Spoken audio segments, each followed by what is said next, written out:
Orbital Supervisor Questol watched with barely concealed contempt as the human salvage crew loaded another container of discarded materials onto their transport vessel. The Galactic Waste Management Consortium had been dumping their industrial refuse in the Sol system for 3 years now, and the humans had eagerly agreed to take it all for free. Primitives, Questol muttered to his assistant, a young Veltari whose silver skin shimmered with amusement. They're so desperate for raw materials, they'll take our garbage and thank us for it. The arrangement had been proposed by the humans themselves.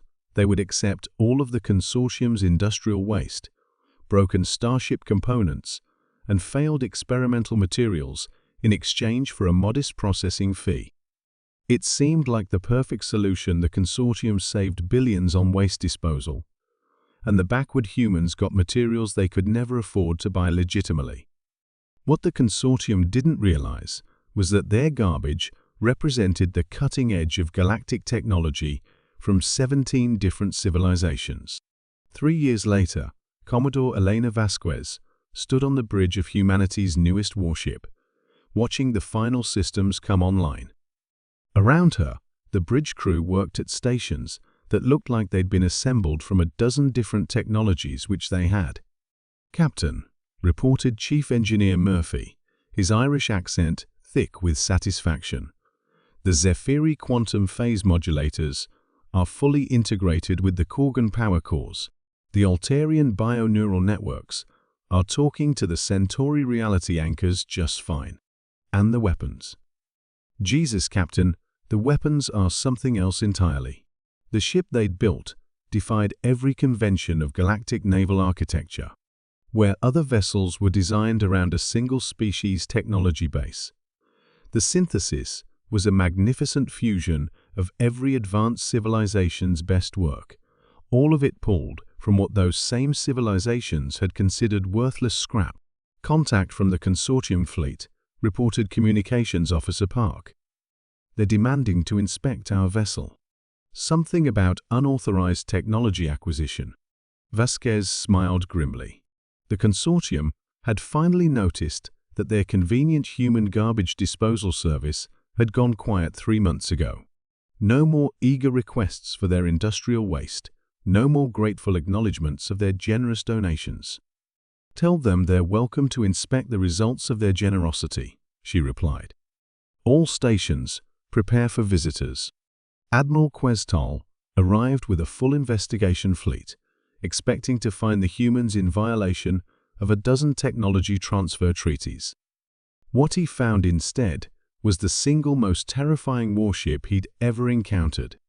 The synthesis was enormous, larger than a consortium dreadnought, but its size wasn't what made his forearms tremble with involuntary fear. It was the impossible combination of technologies that covered its hull. "Sir," his tactical officer whispered, his voice tight with disbelief, "I'm reading preserver dark matter conduits integrated with Hive quantum processors. There are ethereal phase shifters connected to Titan molecular forges. This should be impossible. These technologies are incompatible."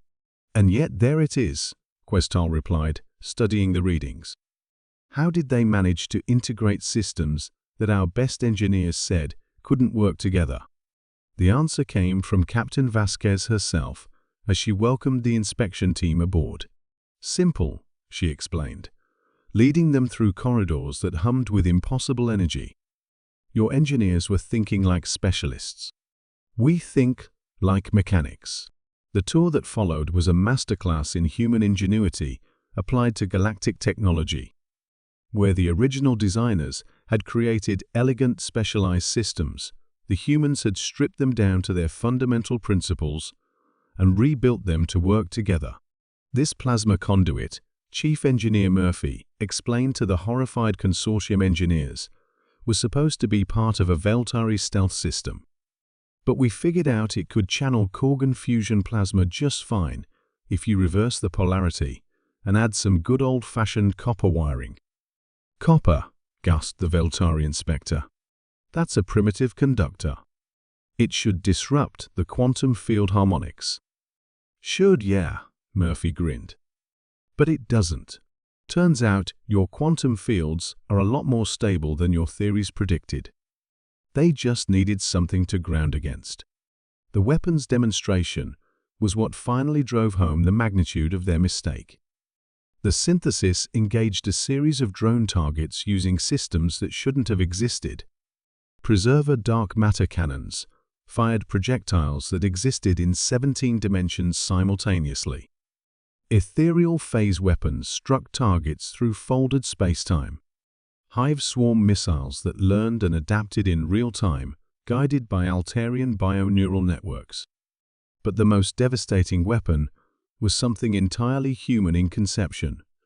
A gravitational lance that used discarded stellar engineering equipment to create miniature black holes, then launched them at enemy vessels. Where did you get stellar engineering equipment? Admiral Questal demanded, his composure finally cracking. From you, Vasquez replied calmly. Last year's shipment included about 50 tons of failed gravitational manipulation experiments from the Titan Research Collective. Your waste manifest described them as non-functional stellar formation prototypes. Those prototypes were classified failures.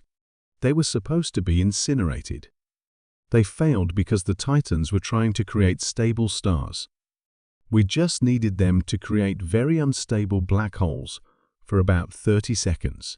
Different application, different results. The inspection continued for 6 hours, each revelation more disturbing than the last.